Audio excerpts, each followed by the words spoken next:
পুরো বালতির পানি উপর করে ঢালা হলো মেহেরিনের উপর। জ্ঞান ফিরল তার। চোখ মেলতে সময় লাগলেও সামনে থাকা লোকদের দেখে রেগে তাকিয়ে রইল তাদের দিকে। রাফি তার দিকে হেসে তাকিয়ে আছে। রিতা তো রীতিমতো তেড়ে আসতে চাইছে তাকে মারবার জন্য। রাফি তাকে সামলিয়ে বলে, কুল বেবি, এত তাড়াহুড়ো কি আছে? ছাড়বো না, এই মেয়েটাকে আমি ছাড়বো না। অত বড় সাহস ওর, আমাকে মারতে আসে। কি করে হয় ওর এত বড় সাহস? তুমি ওকে কেন ছেড়ে রেখেছো? মেরে ফেলছো না কেন? জাস্ট সহ্য করতে পারছি না আমি ওকে। আর একটু সহ্য করো বেবি, সে কত চেঁচে এসেছে আমার কাছে, জলেও ধরা পড়ছে, একটু তো আমারও দায়িত্ব আছে, তাই না? কুৎসিতভাবে হেসে কথাগুলো বলল রাফি। রিতা আগে ফুসফুস করতে করতে চেয়ারে বসলো। মেহেরিন তীক্ষ্ণ দৃষ্টিতে তাকিয়ে আছে রাফির দিকেই। রাফি একটা চেয়ার পেতে সামনে এসে বসলো তার। বলল, তা কি ভাবছো? কতটা যন্ত্রণা দিয়ে মারা যায় তোকে? বড়দের সাথে এভাবে কথা বলে বুঝি শালিকা? তোমার দুলাভাই হই না আমি? তোকে মানুষ বলতে ঘৃণা হয় আমার। রাফি মেহেরিনের মাথায় হাত বুলিয়ে বলল, খুব ছোট তুমি, তাই একটা সুযোগ দিচ্ছি। মেহেরিন তীক্ষ্ণ দৃষ্টি নিক্ষেপ করলো। রাফি বাঁকা হাসলো, তারপর বলল, তোমার সব সম্পত্তি আমার নামে করে দাও, তার পরিবর্তে বেঁচে যাবে তুমি। ডিলটা কিন্তু খারাপ না বলো? মেহেরিন হেসে বলল, পায়ের ধুলো কিন্তু মাটিতেই মানায়। কিচ্ছু বুঝতে চাও না তুমি, একটু বুদ্ধি নেই তোমার। একবার ভেবেছো তুমি তুমি এখানে আর তোমার অর্ণব, সে কিন্তু একা, বাসায় কেউ নেই তার সাথে।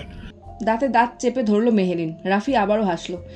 এখন আমার কথা শুনে বুদ্ধিমত্তার পরিচয় দাও, না হলে কি মেরে ফেলবে আমায়, যেভাবে আমার দিকে খুন করেছিলে? রাফি হেসে উঠে গেল। রিতা রেগে দাঁড়িয়ে বলল, তোমার দিকে কেউ মারেনি, সে স্বেচ্ছায় আত্মহত্যা করেছে। মুখ সরিয়ে আনলো রিতার থেকে। রাফির দিকে তীক্ষ্ণ দৃষ্টি নিক্ষেপ করে বলল, সত্যি কি তাই? না, বিশ্বাস করো, আমি কিছু করিনি।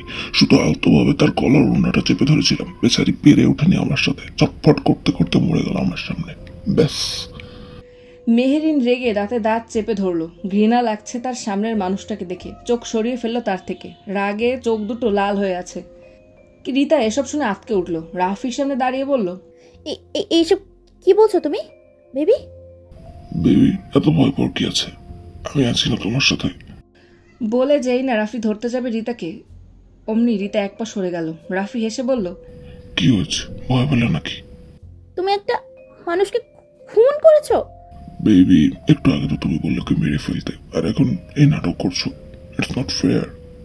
রাফি, আমি পুরোটা রেগে বলেছি। এর মানে এই না আমি মানুষ খুন করব। একটা মানুষ হয়ে কিভাবে আরো তুমি একটা করতে? কি করবো বলো, অনেক ভালোবাসতাম তোমায় আমি। আমি বলেছিলাম তুমি নীরুকে ডিভোর্স দিয়ে দাও, এরপর তো আমরা থাকতে পারতাম একসাথে, তাই না বলো? এই একটা সমস্যা তোমাদের, আমি নীরুকে কিভাবে ডিভোর্স দিতাম বলো? তাহলে যে আমার নামে সম্পত্তি ছিল তা পেতাম না, উল্টো আমার ভাগের যেই সম্পত্তি ওর নামে ছিল সেটাও চলে যেত। যেত যেত আমি তো থাকতাম তোমার সাথে।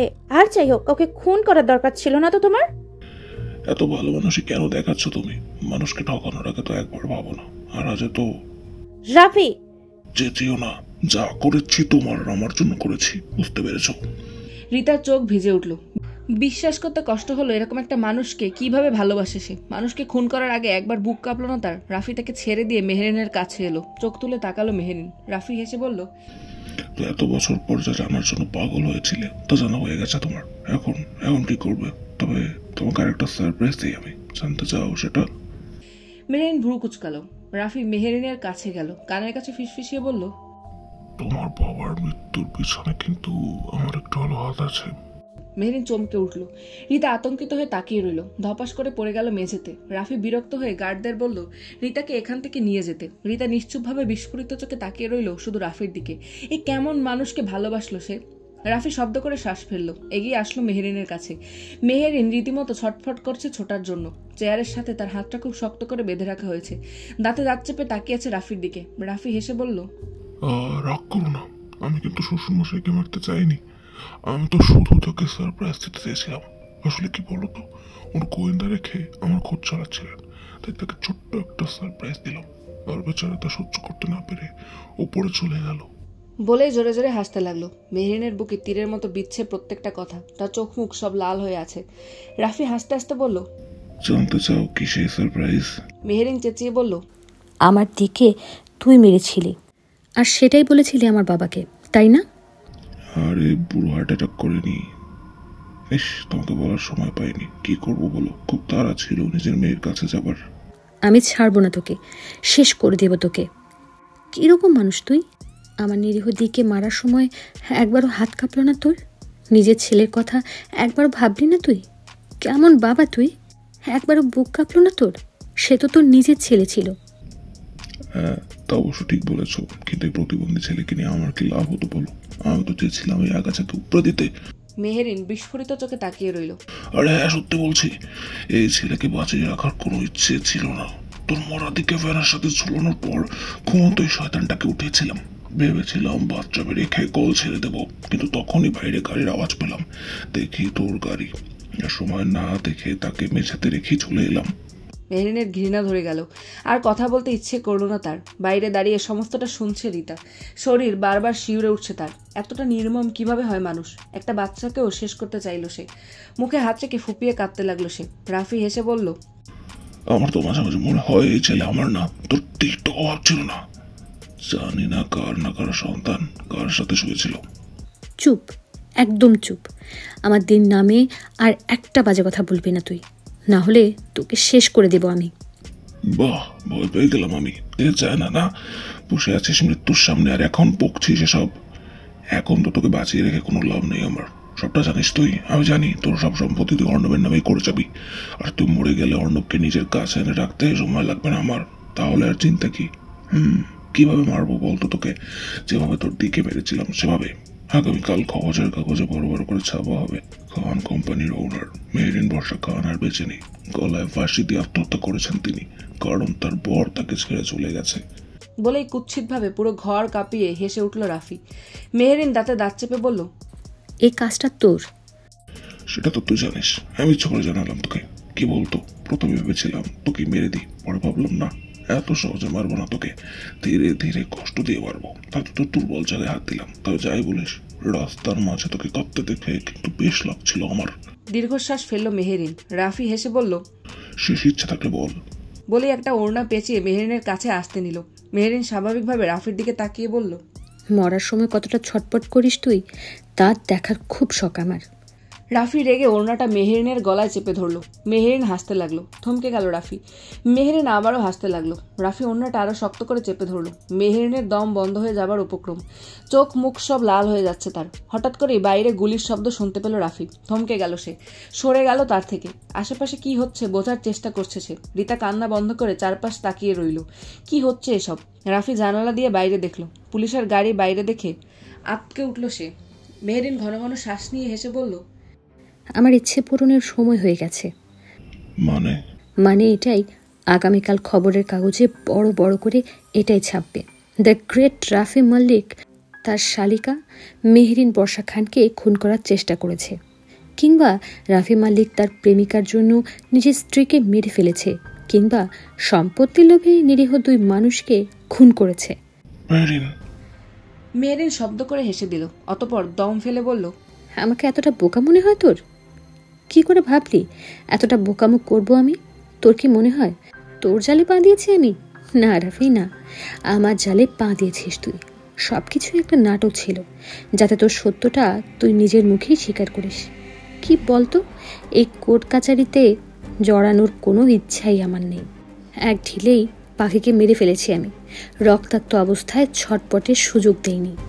রাফি রেগে এসে মেহেরিনের চুলের মুঠি ধরে কর্কশ গলায় বলল, ঠিক করিসনি তুই, ঠিক করিসনি, এর ফল তোকে দিতে হবে। বলেই আবার ওড়না পেঁচিয়ে ধরে সে। মেহেরিন হাসতে থাকে।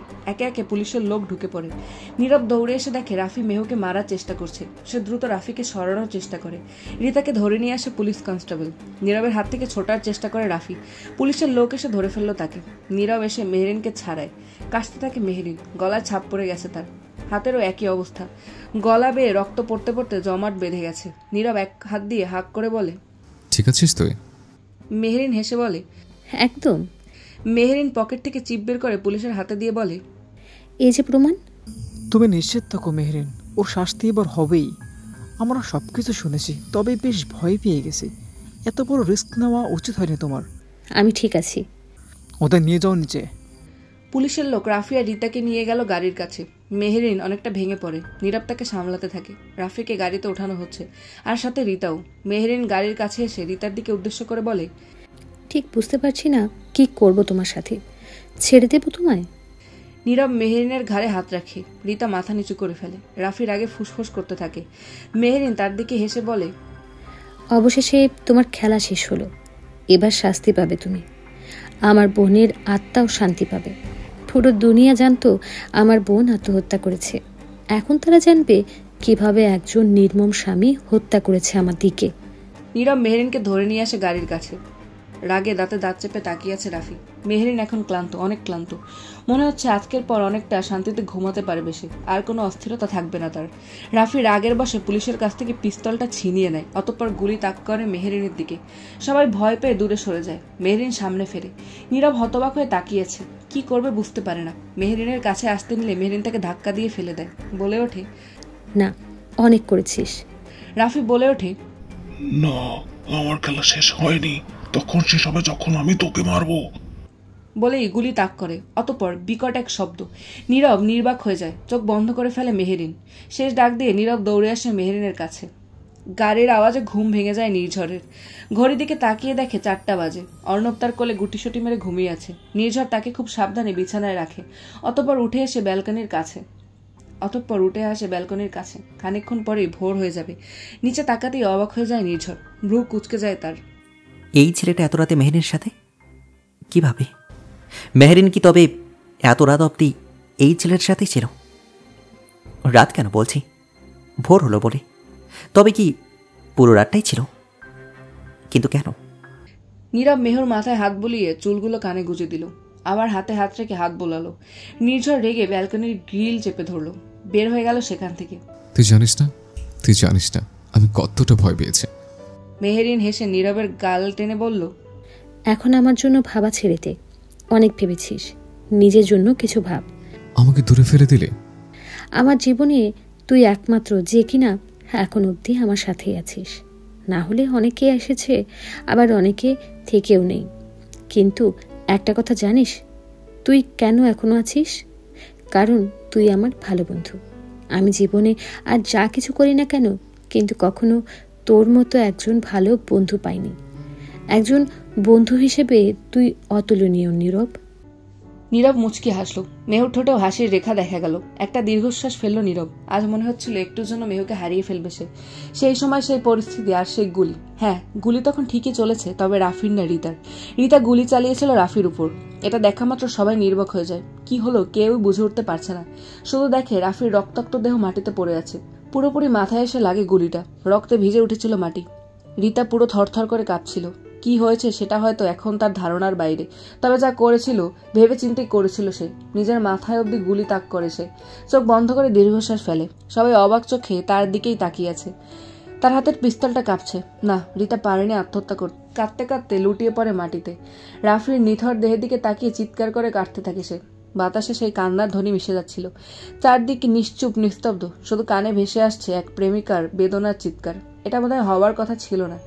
যে কিনা তাকে পাওয়ার জন্য এত কিছু করলো, শেষে কিনা নিজ হাতে খুন করতে হলো তাকে। তবে যে এই খুনের বোঝা নিতে পারছিল না সে। রিতাকে এসে কনস্টেবল উঠায়। অশ্রুভেজা চোখে এক দৃষ্টিতে তাকিয়ে থাকে মেহেরিনের দিকে। মেহেরিন অবাক চোখে তাকেই দেখছে। কি করে গেল এটা রিতা? ঋণী। তবে এই ঋণের শোধ কি করে দেবে সে? নীরব এক দীর্ঘশ্বাস ফেলে বলে, যা হয় ভালোর জন্যই হয় মেহু। আজ থেকে একদম নিশ্চিত তুই। পুরোপুরি না রে। নির্ঝরকে নিয়ে ভাবিস না, দেখিস সব ঠিক হয়ে যাবে। ভোর হয়ে যাচ্ছে, এবার চলে যা তুই। সাবধানে যাবি কেমন? অতঃপর নীরব গাড়িতে উঠে গাড়ি স্টার্ট দিল। মেহেরিন কাছে এসে কলিং বেল বাজানোর পূর্বেই দরজা আপনা আপনি খুলে গেল। অবাক চোখে তাকিয়ে রইল সামনের মানুষটার দিকে। প্রিয় মানুষটা কি তবে তার জন্যই জেগেছিল? চোখ মুখ শক্ত করে গম্ভীরভাবে মেহেরিনের দিকে তাকিয়ে আছে নির্ঝর। মেহেরিন কিঞ্চিত এসে বলল, ঘুমন্নি নির্ঝর? ছেলেটিকে গাড়ি নিয়ে চলে যেতে দেখেছে সে। কিছু না বলেই ঘরের ভেতর চলে গেল। আফসোস, রাগের চোটে মেহেরিনের ক্ষতও দেখতে পায়নি সে। মেহেরিন বাড়িতে ঢুকে দরজা বন্ধ করলো। বাড়িতে আবছা আবছা আলো জ্বলছে। খুব তৃষ্ণা পেয়েছে মেহেরিনের। নির্ঝর এগিয়ে যাচ্ছিল সোফার কাছে। ধারণা ছিল মেহেরিন হয়তো সেখানেই আসবে, তবে পেছন ফিরে দেখলো সে রান্নাঘরের দিকে যাচ্ছে। নির্ঝর পা বাড়ালো সেখানে। ফ্রিজ থেকে পানির বোতল বের করে চুমুক দিয়ে সামনে ফিরল মেহেরিন। নির্ঝরকে দেখে থমকে গেল। আলোতে চোখ পড়ল। মেহেরিনের গলার কাছে ব্যান্ডেজ করা। কিছু কি হয়েছিল? নির্ঝর জিজ্ঞাসা করলো। তবে মেহেরিন জবাব দিতে উৎসাহ পেল না। কি বলবে সে? যেই ট্রাক তাকে ধাক্কা মেরেছিল তার পেছনে কে ছিল তাকে ধরতে গিয়ে এই হাল? বিশ্বাস করবে নাকি বলবে নতুন এক গল্প বানাচ্ছে সে? কিছুই বলা যায় না। মুচকি এসে বলে, চোট পেয়েছি বলেই পাশ কাটিয়ে চলে যেতে নিল মেহেরিন। কথা ঘুরানোর জন্য বলল, এত ভোরে উঠে পড়লেন যে? ঘুম হয়নি আপনার? খারাপ লাগছিল নাকি? মেহু পেছন ফিরতেই নির্ঝরের চোখে পড়ল হাতের উপর রশির দাগ। এগুলো এর মানে কি? বেঁধে রাখা হয়েছিল মেহেরিনকে। বাহু টেনে ধরল সে। মুখে গম্ভীরতা নিয়ে বলল, কেউ তোমাকে আটকে রেখেছিল? মারধর করেছিল? কার এত সাহস শুনি? তবে এগুলো কিসের দাগ? নিচ থেকে পেয়েছি। কেন? মরবার খুব স্বাদ হয়েছিল। শুকনো ঢোক গিল নির্ঝর। মেহেরিন হেসে তাকিয়ে রইল বাহুর দিকে। জ্ঞান ফেরার পরে প্রথম নির্ঝর ছুঁয়ে দেখল তাকে। আবার মুহূর্তে হাতখানা ছেড়ে দিল। বিচলিত হয়ে এদিক ওদিক তাকাতে লাগলো। হাত ধরে টান দেওয়াটা মোটেও উচিত হয়নি। মুখেই বলা যেত সবটা। মেহেরিনের মুখে এখনো হাসি। এটাই আশা করেছিল সে। পা বাড়িয়ে দেওয়ার আগেই কানে ভেসে এলো, তবে মরলে না যে? মেহু বোতল মুখে দিয়ে পানি খেলো। পেছন ফিরে বলল, আমার জীবন তো এখানেই রেখে গিয়েছিলাম। তাকে রেখে মরে গেলে তার কি হবে শুনি? তাই চলে এলাম। আর পিছন ফিরল না সে। কটাক্ষ করলো নির্ঝরকে। এত সাহস কি করে? জানি না কোথায় ছিল সারা রাত। এতই যখন চিন্তা, তবে তাকে ফেলে কেন চলে গেল? মানসিক চাপ আর নিতে পারছে না মেহেরিন। খুব ঘুম পাচ্ছে তার। ঘরে এসে অর্ণবকে না দেখতে পেয়ে নির্ঝরের ঘরের দিকে এগোলো। অর্ণব শুয়ে আছে বিছানার কোণে। চারদিক চোখ বোলালো। না, নির্ঝর নেই। অর্ণবকে বিছানায় শুয়ে থাকতে দেখে মৃদু হাসলো সে। নির্ঝরের স্মৃতি হারিয়ে গেছে, তবে অভ্যাস এখনো বদলায়নি। আগের মতো এখনো অর্ণবের বিছানার কাছে বালিশ দিয়ে গেছে সে, যাতে অর্ণব ঘুমের ঘরে নিচে না পড়ে যায়। বিছানার কাছে এসে চুমু খেলো অর্ণবের কপালে। ক্লান্ত শরীরটা মুহূর্তে নিস্তেজ হয়ে গেল। ঢলে পড়লো বিছানায়। কেন জানি মনে হচ্ছে খুব শান্তির ঘুম ঘুমাবে আজ। রেগে নিজের ঘরে ঢুকলো নির্ঝর। বিছানায় দেখতে পেল মেহেরিনকে। দাঁতে দাঁত চেপে তাকিয়ে রইল তার দিকে। অতঃপর, আমার সঙ্গে এমনভাবে কথা বলার মানে কি? এতটা আমাকে অবহেলা কেন করছে? কিভাবে কথা বললো আমার সাথে এই মেয়ে? ভাবতেই অবাক হচ্ছি। ওকে বিয়ে করতে পেরে রাজি হলাম কি করে? আমি কি পাগল হয়েছিলাম নাকি? না, আর আমি ভাবতে চাই না। হাতে গোনা আর মাত্র 9 দিন। অতপর আমি এই বাড়ি ছেড়ে চলে যাব। তখন আমি শান্তি পাবো। আর দেখে নেব এই মেয়েকে। রেগে ঘরে ঢুকলো নির্ঝর। বিছানার কাছে যেতেই তার চক্ষু চড়ক গাছ। ভুল দেখছে না তো? এই মেয়ে কি করছে এখানে? দাঁতে দাঁত চেপে তাকিয়ে রইল বিছানার দিকে। রেগে বিছানার কাছে যেতেই থেমে গেল নির্ঝর। গুটিসুটি মেরে শুয়ে আছে মেহেরিন। গভীর ঘুমে আচ্ছন্ন সে। অপলক দৃষ্টিতে তাকিয়ে আছে ঘুমন্ত মুখটার দিকে। এর আগেও দেখেছে এই মুখ সে, কিন্তু কোথায় দেখেছে? মেহেরিনকে দেখতে দেখতে বিভোর হয়ে গেল সে। হঠাৎ করে মাথায় আসলো কি করছে এসব সে। উল্টো পায়ে হেঁটে যেতে নিয়েও আবারও পিছিয়ে এলো। গায়ে চাদর টেনে দিল। লক্ষ্য করলো তার গলার কাছের দাগটা। মনে হচ্ছে কেউ যেন গলা টিপে মারার চেষ্টা করেছে। কিছু তো একটা হয়েছে ওর সাথে। না হলে এমন হালে কেন থাকবে? হলে হয়েছে, তাতে আমার কি? জিজ্ঞেস তো করেছিলাম, কিন্তু বলেছি কি? আমার কিসের চিন্তা ওর জন্য? বিরক্ত চোখে তাকালো নির্ঝর। আবারও হারিয়ে যেতে লাগলো ওই মুখের মাঝে। কতটা মুগ্ধতা মিশে আছে এই ঘুমন্ত মুখের মাঝে বলে বোঝানো যাবে না। কতটা পরিচিত লাগছে এখন এই মুখ। মনে হচ্ছে এর আগে অনেকবার দেখেছে এই মুখটা। সত্যি কি তাই? হাত বাড়িয়ে ছোঁয়ার চেষ্টা করলো সে। হুট করেই ফোনটা বেজে উঠল। এতক্ষণ পর মনে পড়লো ফোনের কথা। ফোনটা মেহেরিন যেখানে রেখে গিয়েছিল সেখানেই আছে। এখন অব্দি একবার ছুঁয়ে দেখেনি নির্ঝর। কিন্তু এই ভোরবেলা কে ফোন করেছে তাকে? হাতে ফোনটা নিল নির্ঝর। ফোনের স্ক্রিনে নীরব নামটা ভেসে উঠল, কিন্তু মনে করতে পারলো না এমন নামের আদাও কি কাউকে চেনে সে। তবুও নির্ঝর ফোনটা রিসিভ করে কানে দিল। ওপাশ থেকে কোনো আওয়াজ এলো না। নির্ঝর নিজেই বলে উঠল, কে? আমি। গলার স্বর চিনতে কষ্ট হলেও মনে হচ্ছে মেহেরিনের সাথে থাকা ছেলেটা। তবুও নির্ঝর জিজ্ঞেস করলো, এই আমিটা কে? আমি নীরব। কোন নীরব? ওপাশ থেকে হাসির আওয়াজ এলো। নীরব হাসছে। নির্ঝর ভ্রু কুঁচকে নিল। নীরব বলল, যাকে তুমি ভাবছো সেই আমি। আমাকে কেন কল করেছো? কথা ছিল তাই। তোমার সঙ্গে আমার কি কথা? অনেক কথা। তুমি তো আমার জীবনটাই নষ্ট করে দিলে। যদি জানতাম কখনো তুমি সবকিছু ভুলে যাবে, তাহলে কখনোই মেহুকে তোমার কাছে ছেড়ে আসতাম না আমি। আচ্ছা যাক, বাদ দাও এসব। নির্ঝর হাত মুঠো করে নিল। কানে শুধু মেহু নামটাই বাজছে তার। কেন জানি নীরবের মুখ থেকে মেহু নামটা সহ্য হচ্ছে না তার। শব্দ করে শ্বাস ফেলে বলল, কি কারণে কল করেছো তাই বলো। মেহু অসুস্থ, ওর উপর হামলা হয়েছিল, খানিকটা আঘাত পেয়েছে। এখন তুমি তো ওর খেয়াল রাখবে না, তাই বলছি কষ্টটা অন্তত দিও না। যদি তোমার কাছে মনে হয় আমার কাছে থাকলেও কষ্টে থাকবে, তাহলে আমার কাছ থেকে ওকে নিয়ে যাচ্ছ না কেন? কারণ মেহু তোমায় ভালোবাসে, আর ভালোবাসার মানুষটির সব কিছু সহ্য করা যায়, শুধু তাকে হারিয়ে ফেলা ছাড়া। চোয়াল শক্ত করলো নির্ঝর। কিছু বলার প্রয়াস করার আগেই ওপাশের কলটা কেটে গেল। নির্ঝর বেশ বিরক্ত হলো। নীরব ফোনটা বিছানায় রেখে ধপাস করে বিছানায় শুয়ে পড়ল। বিছানা ঠিক সামনে মেহুর একটা হাসিমাখা ছবি তার সাথে। খুব বড় ফ্রেম বাঁধিয়ে ঘরে টানিয়ে রেখেছে সে, যেন ঘুম থেকে উঠে মেহুর এই হাসিমাখা ছবিটা দেখতে পারে সে। এখনও সেই ছবির দিকে এক দৃষ্টিতে তাকিয়ে আছে সে। নীরব উঠে আসলো ছবির কাছে। ইচ্ছে করেই নির্ঝরকে জ্বালাচ্ছে সে। আর যাই হোক, কেউই তার ভালোবাসার মানুষকে অন্যের সাথে সহ্য করতে পারে না। হয়তো কাটানো স্মৃতি ভুলে গেছে, কিন্তু মন তো বদলায়নি। ভালোবাসা সেখানেই জমা আছে। এখন শুধু অপেক্ষার প্রহর, কখন আবারও সেই ভালোবাসা মেহেরিনের জীবনে রঙিন প্রজাপতির মতো উড়ে আসে। নির্ঝর দীর্ঘশ্বাস ফেলে রাগ নিয়ন্ত্রণ করলো। ফোনটাকে শক্ত করে ধরতেই আলো জ্বলে উঠল। এতক্ষণে খেয়াল করলো ফোনের স্ক্রিনে মেহেরিন, তার আর অর্ণবের ছবি। ভ্রু কুঁচকে গেল তার। এসব ছেড়ে ফোনের কন্ট্যাক্ট নাম্বারে ঢুকেই দেখতে পেল সবার নাম্বার আছে, তবু অনামিকার নাম্বার খুঁজে পেল না সে। নাম্বারটা মুখস্থ নেই তার। হঠাৎ একটা নামের মাঝে চোখ আটকে গেল তার। নাম্বারটা মেহু নামে সেভ করা। এই প্রথম মেহু ডাকটা মুখ ফুটে নিল সে। অস্থির লাগলো তার কাছে। কানের কাছে বারবার এই নামটা বাজতে লাগলো তার। মাথায় অদ্ভুত যন্ত্রণা শুরু হলো। খুব তীব্র ছিল তা। রেগে ফোনটাকে ছুঁড়ে মারলো সে। দেয়ালে আঘাত লেগে ভেঙে গেল ফোনটা। আর দেখা হলো না তার আর মেহেরিনের স্মৃতিগুলো। দেয়ালে হেলান দিয়ে বসে পড়লো সে। কি করে মেনে নেবে এইসব? সবার কাছে মেহেরিন তার স্ত্রী, অথচ তার মনে মেহেরিনের জন্য কোনো ভালোবাসার অনুভূতি পাচ্ছে না। শুধু মনে হচ্ছে অনামিকাকেই ভালোবাসত সে। ভালোবাসা ছাড়া কিভাবে একজন মানুষের সাথে থাকবে সে? আর তাছাড়া কিভাবে ভুলে যাবে কন্ট্রাক্টের কথা? যদি ভালোই বাসত তাহলে কন্ট্রাক্টের দরকার কি ছিল? না, কিছু ঢুকছে না তার মাথায়। সবকিছু কেমন জট পাকিয়ে খিচুড়ি হয়ে যাচ্ছে। মাথায় হাত রেখে চুপচাপ বসে পড়লো সে। না, কানে আর এখন সেই আওয়াজ বাজছে না তার। নির্ঝর শান্ত হলো। হুট করেই নিজের মুখে বলে উঠল, মেহু। চমকে উঠল মেহেরিন। আশপাশ তাকালো সে। না, কেউ নেই। মাথায় হাত রাখলো সে। মনে হলো নির্ঝর তাকে মেহু বলে ডেকেছে। স্বপ্ন ছিল না তো? হতে পারে। বিছানায় আতশোয়া অবস্থায় ঘড়ির দিকে তাকালো সে। 10টা বাজে। মেহেরিন লাফিয়ে উঠল। খেয়াল করলো অর্ণব পাশে নেই। বুঝতে পারে না এই ছেলেটা কি করে এত সকালে উঠে পড়ে। বিছানা ছেড়ে উঠল মেহেরিন। বোধ হলো এটা নির্ঝরের ঘর। তবে কি এই ঘরেই রাত কাটালো সে? চোখ কচলাতে কচলাতে বের হলো নিজের ঘরের উদ্দেশ্যে। হঠাৎ চোখ পড়লো করিডোরে সার্ভেন্ট কিছু পরিষ্কার করছে। মেহেরিন লক্ষ্য করলো এটা নির্ঝরের ফোন। তবে কি নির্ঝর তার ফোন ভেঙে ফেলেছে? এতটা রাগ ছিল তার প্রতি। ফ্রেশ হয়ে নিচে এলো মেহেরিন। নির্ঝর সোফার এক কোণে বসে আছে, নতুন ফোন তার হাতে। আর ঠিক বিপরীতে অর্ণব বসা, ট্যাবে গেম খেলছে সে। অনেকটা অবাক হলো মেহেরিন, কিন্তু অবাক হয়ে লাভ নেই। আগের নির্ঝর হলে এমনটা করতো না সে। অর্ণবকে কখনোই গেমের প্রতি আসক্তি হতে দিত না। সারাক্ষণ তাকে অন্য কিছুতে ব্যস্ত রাখতো। কিন্তু এখন আর তার কিছু আসে যায় না। সত্যিই কি আসে না? দীর্ঘশ্বাস ফেলে রান্নাঘরের দিকে রওনা দিল।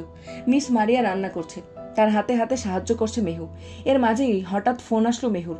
কথা বলতে বলতে বাইরে চলে গেল সে। নির্ঝর উকি মেরে দেখলো মেহেরিনকে বাইরে যেতে।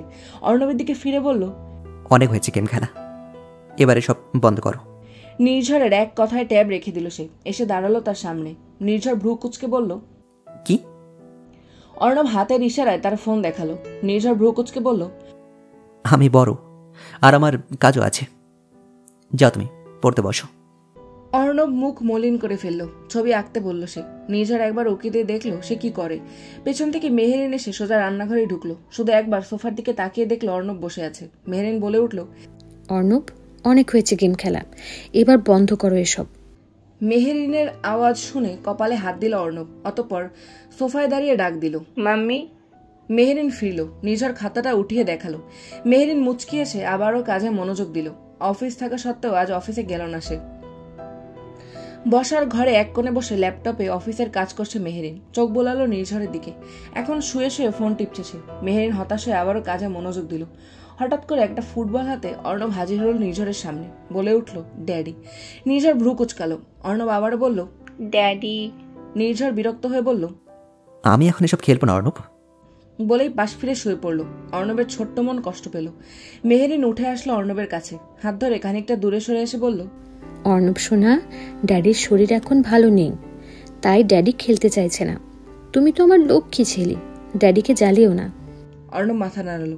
মেহেরিন তার মাথায় হাত বুলিয়ে বলল, মাম্মি অর্ণবকে আজ 2টো আইসক্রিম দেবে, ঠিক আছে? অর্ণব হেসে মাথা নাড়ালো। ল্যাপটপ নিয়ে চলে গেল নিজের ঘরে। অর্ণব ফিরে তাকালো নির্ঝরের দিকে, অতঃপর বাগানের কাছে চলে এলো। একা একা বল নিয়ে খেলতে লাগলো সে।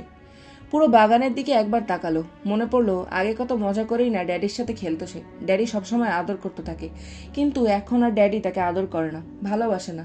মনে দুঃখ পেল সে। বল হাতে নিয়ে ছুঁড়ে মারলো, আবার নিজেই তা উঠিয়ে এনে আবারও মারলো। রাগ হচ্ছে খুব, তাই এমনটা বারবার করছে সে। দৌড়াতে দৌড়াতে একসময় এই ছোট দুপাখানা ব্যথা হয়ে যায় তার, হাঁপিয়ে যায় সে। দাঁড়িয়ে শ্বাস নিতে থাকে। হঠাৎ করে দেখে গড়িয়ে পড়া বলটা তার কাছে চলে এসেছে। অর্ণব বল হাতে সামনে দাঁড়িয়ে দেখে নির্ঝর দাঁড়িয়ে আছে, মুখে তার স্নিগ্ধ হাসি। নির্ঝরকে দেখে খুশিতে লাফিয়ে ওঠে অর্ণব। ড্যাডি ড্যাডি করতে করতে ছুটে যায় নির্ঝরের কাছে। খুশিতে আত্মহারা সে। আজ প্রায় অনেকদিন পর ড্যাডির সাথে খেলতে পেরে বেশ খুশি সে। বাগানে দৌড়াদৌড়ির আওয়াজ শুনে জানালার কাছে আসে মেহেরিন। নির্ঝর আর অর্ণবকে খেলতে দেখে মুচকি হাসে সে। নির্ঝর দিব্যি খেলে যাচ্ছে অর্ণবের সাথে। ছোট্টই মনটাকে কষ্ট দিয়ে শান্তি পায়নি সে, তাই বাধ্য হয়েই খেলতে এসেছে। আর যাই হোক, বাচ্চার প্রতি তার ক্ষোভ দেখাবে না সে। দুজনে খেলে হয়রান হয়ে ঘরে আসে। সোফায় বসতেই সামনে আইসক্রিম দেখে হামলে পড়ে অর্ণব। নির্ঝর তৎক্ষণাৎ তার হাত থেকে কেড়ে নেয় তা। বলে ওঠে, বাইরে থেকে খেলে এসেছে, আগে হাত মুখ ধুয়ে আসতে, তারপর খাবে। অর্ণব মুখ ভেঙচি কাটে, মাথা নিচু করে হেঁটে চলে যায় সে। নির্ঝর হাতে থাকা আইসক্রিমের বাটির দিকে তাকায়। এক চামচ মুখে দিয়ে সামনে তাকাতেই বিষম খায় সে। অর্ণব আড়াল হয়ে উকি দিয়ে তাকেই দেখছে। অর্ণব নাক ফুলিয়ে সামনে এসে দাঁড়ায়, চেঁচিয়ে বলে ওঠে, ড্যাডি। নির্ঝর উঠে বলে, যাচ্ছি যাচ্ছি। নির্ঝর দুহাত গুজে পিছু পিছু যায় অর্ণবের। দূর থেকে সবটা দেখে মেহেরিন, মৃদু হাসে সে।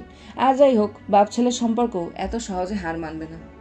রাতে হুট করে নির্ঝর খাবার টেবিল ছেড়ে উঠে পড়ে। খাবারের প্লেট হাতে নিয়ে চলে যায় সোফায়। টিভি অন করে খেতে শুরু করে সে। তার দেখা দেখি অর্ণব হাজির। মেহেরিন ভ্রুকুচকে তাকিয়ে দেখতে থাকে সবকিছু। কিছু না বলে নিজের খাবার খাওয়াতে মনোযোগ দেয় সে। নির্ঝর রিমোট হাতে টিভির চ্যানেল চেঞ্জ করতে করতে হঠাৎ এক চ্যানেলে আটকে যায় সে। মেহুর ছবি ছিল তাতে। ভ্রু কুচকে যায় তার। ব্রেকিং নিউজ হচ্ছে, মেহরিন বর্ষা খানকে সম্পত্তির লোভে খুন করার চেষ্টা করে তার দুলাভাই বিশিষ্ট ব্যবসায়ী রাফি মল্লিক। তদন্তে জানা যায় মেহরিন বর্ষা খানের বড় বোন নীরু খানকে হত্যা আর বাবা শুভ্র খানের মৃত্যুর পিছনে তারই হাত আছে। গতকাল রাতে এসব স্বীকার করে সে। তাকে আর তার দ্বিতীয় স্ত্রী রীতা মল্লিককে গ্রেপ্তার করে পুলিশ। একসময় ক্ষোভের বহিঃপ্রকাশ ঘটিয়ে পুলিশের এক কর্মকর্তার থেকে পিস্তল ছিনিয়ে সবার সামনে মেহরিনকে হত্যার চেষ্টা করলে তার দ্বিতীয় স্ত্রী তার দিকে গুলি তাক করে। ঘটনাস্থলে মারা যায় রাফি মল্লিক। রীতা মল্লিকের স্বীকারোক্তিতে জানা যায় নীরু খান আর শুভ্র খানের মৃত্যুর ব্যাপারে কিছুই জানত না সে। এসব জানার পর রাফি মল্লিকের প্রতি ঘৃণা জন্মে তার। অতঃপর মেহরিন বর্ষা খানকে হত্যা করে আরেক খুনের অপরাধের হাত থেকে বাঁচাতেই গুলি করে তাকে। কিন্তু গুলি চালানো সম্পর্কে কোনো জ্ঞান না থাকায় দুর্ঘটনা ঘটে যায়। ফলে রাফি মল্লিক মারা যায়। নির্ঝর হতবাক হয়ে সবটা শোনে। এখন তার কাছে সবটা পরিষ্কার। গতরাতে হামলা তাহলে রাফি মল্লিকই করেছিল। ওর একটা বড় বোনও আছে। সবটা আবারও গুড়িয়ে ফেলছে সে। মেহরিন খাওয়া বন্ধ করে সবটা শোনে। সবকিছু সত্যি হলেও রীতার ঘটনা পুরোপুরি সাজানো। মেহরিন নিজেই এমনটা সাজানোর কথা বলেছে যাতে রীতা ছাড়া পায়। রীতার কাছে ঋণী সে, কারণ সে তাকে বাঁচিয়েছে। অর্ণব খাবার ছেড়ে উঠে টিভির কাছে যায়। মাম্মি বলে ডেকে টিভির দিকে ইশারা করে। মেহরিন উঠে এসে বন্ধ করে দেয় টিভি। নির্ঝর অবাক দৃষ্টিতে তাকিয়ে থাকে তার দিকে।